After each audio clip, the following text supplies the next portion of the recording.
America is hooked on drones, the weapon of choice in the so-called war on terror. I, Barack Hussein Obama, do solemnly swear. President Obama was only in office for 3 days before he ordered his first drone strike.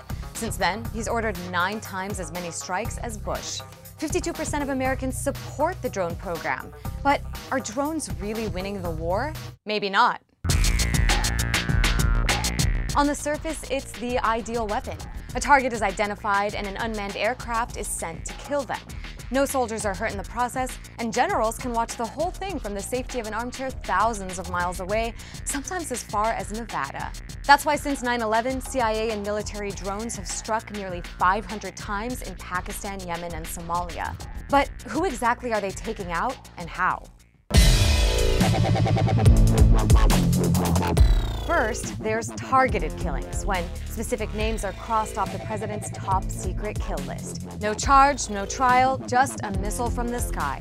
Then you've got signature strikes, where the US doesn't even actually know who they're killing, but they strike based on signature patterns of terrorist behavior. A senior State Department official once joked that the CIA may see 3 men doing jumping jacks, think it's a terrorist training camp, and strike. You starting to see a problem here?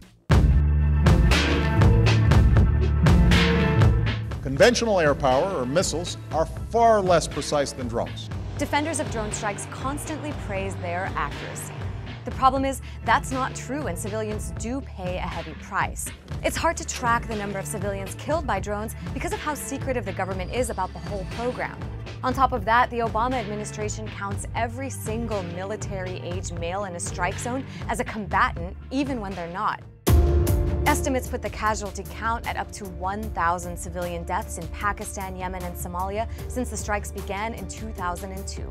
In December 2013, for example, in Yemen, a drone strike hit a wedding party mistaken for an al-Qaeda convoy and killed at least 12 people. One of the worst attacks was in Pakistan in 2006, when a CIA drone targeted a school and killed 80 people. 69 of them were children. In fact, only around 2% of those killed by drones in Pakistan, where most of the strikes take place, are high-level targets. How precise and surgical are things sounding now? The psychological toll it's all taken on the targeted communities is huge. Listen to what this young survivor told Congress. Congressman reason मुझे अब पीला आसमान अच्छा नहीं लगता. मुझे अब बादलों वाला आसमान अच्छा लगता है, क्योंकि बादलों में ड्रोन उड़ नहीं सकते. So how does the US government justify using force in countries it's not even officially at war with and killing so many civilians in the process? With some serious legal mumbo-jumbo. The US says international law allows it to attack al-Qaeda and other enemies anywhere in the world under the right of self-defense. But that sparked a huge legal debate, with experts blasting the US for the drone war's lack of transparency and use of force against individuals who aren't part of al-Qaeda or who don't pose an imminent threat. I mean, just think back to how those signature strikes go down. On the domestic front, the legal excuse is the authorization for use of military force. It gives the president the authority to attack anyone he thinks took part in 9/11. Some say this basically turns the whole world into a battlefield.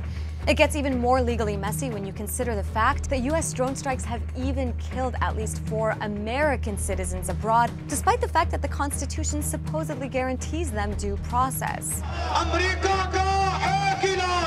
On top of all of this, a secret CIA report recently published by WikiLeaks says that drone strikes can even be counterproductive and strengthen support for the very groups the US is trying to squash. We already know that torture didn't work, and drones, ethics aside, aren't all that effective either. So isn't it time to ask if this so-called war on terror is working?